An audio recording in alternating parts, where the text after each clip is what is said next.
Dövrana bax dövrana, kimlere kaldı dünya? Adam lap gelir cana, kimlere kaldı dünya? Dövrana bax dövrana, kimlere kaldı dünya? Adam lap gelir cana, kimlere kaldı dünya?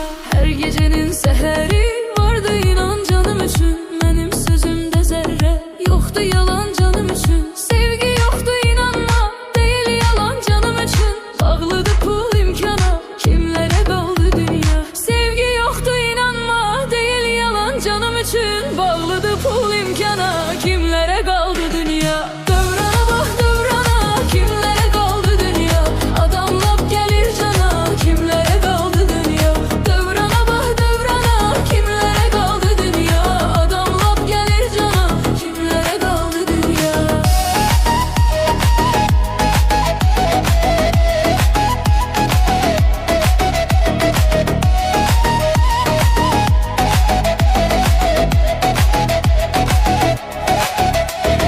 Məhlə bizim məhlədir, məhlə həmən məhlədir. Kadır köhnə olsa da, səhnə həmən səhnədir. Layiqsiz imkanlıdır, layiqli fəhlədir. Necə dözüm bu nöqsana, kimlərə qaldı dünya? Necə dözüm bu nöqsana, kimlərə qaldı dünya? Dövrana bax dövrana, kimlərə qaldı dünya? Adam lap gəlir cana, kimlərə qaldı dünya? Dövrana bax dövrana, kimlərə qaldı dünya? Adam lap gəlir cana, kimlərə qaldı dünya?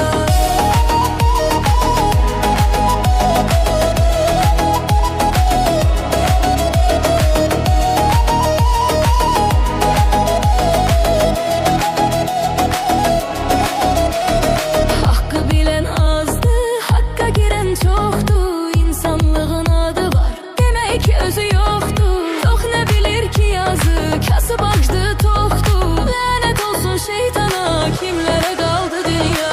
Lanet olsun şeytana, kimlere kaldı